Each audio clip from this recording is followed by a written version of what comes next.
Assalamualaikum warahmatullahi wabarakatuh. Perkenalkan, nama saya Ahmad Haidar dari kelas 10 Kimia Industri. Hari ini saya akan menjelaskan tentang apa itu si APAR.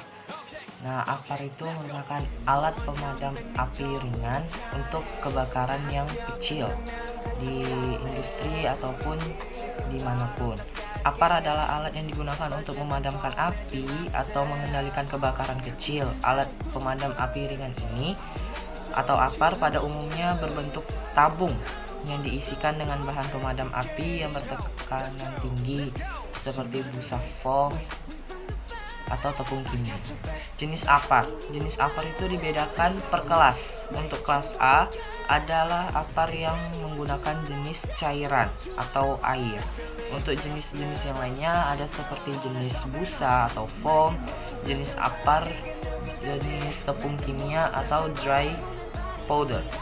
Ketentuan APAR sudah tertuang dalam Peraturan Menteri Tenaga Kerja Nomor Per 04 Men 1980 Pasal 1 yang berbunyi bahwa APAR yaitu alat ringan serta mudah dilayani oleh satu orang untuk memadamkan api saat terjadi kebakaran dan volume api kecil.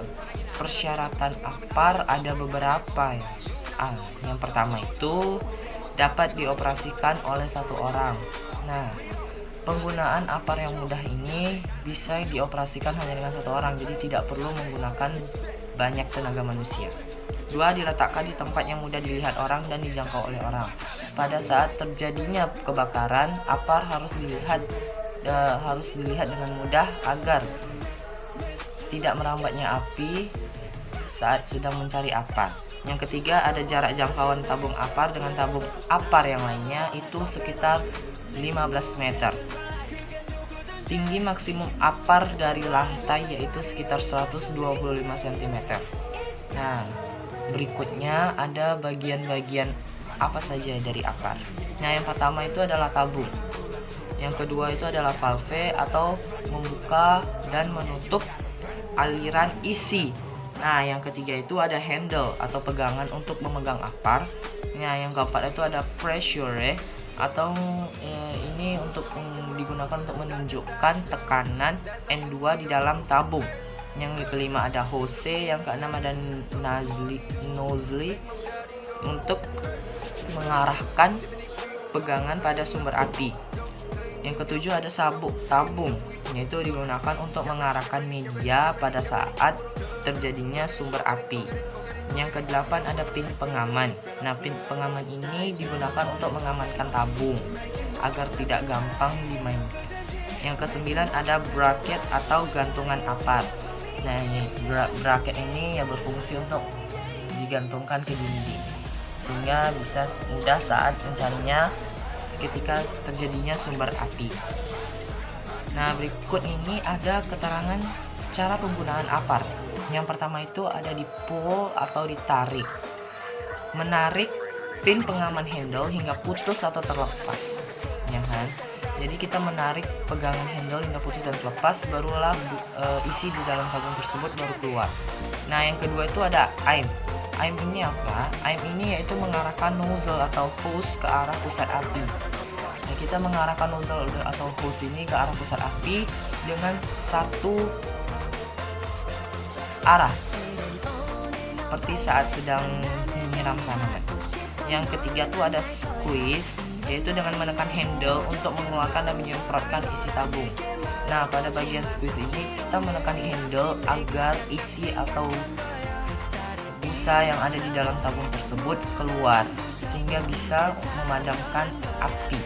Nah, yang keempat itu ada sweep. Sweep ini yaitu menyapu atau menggerakkan nozzle yang dipegang ke arah kiri dan kanan seperti sedang menyapu. Nah, pada tahapan yang sweep ini bisa dibilang lebih efektif daripada yang lainnya karena ia menyapu ke seluruh bagian permukaan api, tidak hanya ke pusat hingga ke bagian samping-samping api tersebut, sehingga mudah atau lebih cepat terjadinya pemadaman.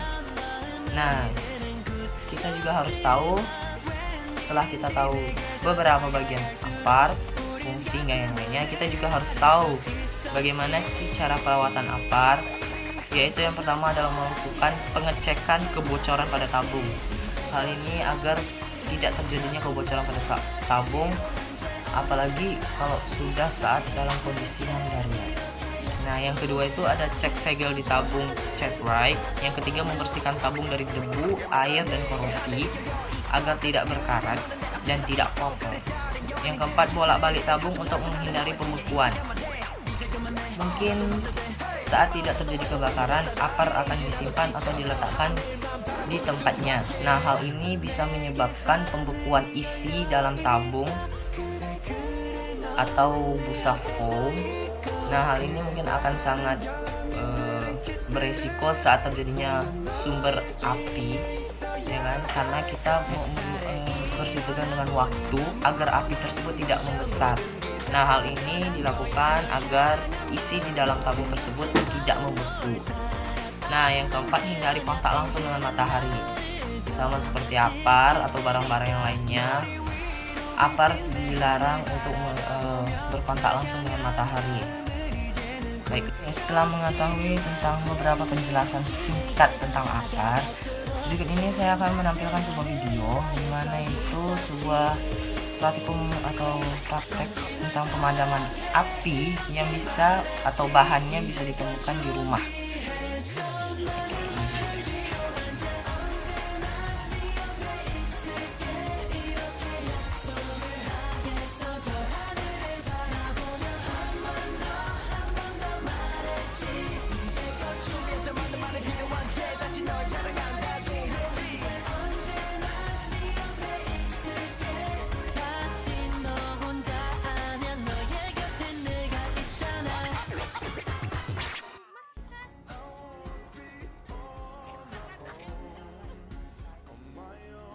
Oke, baiklah, sekian dari saya. Mohon maaf jika ada kesalahan.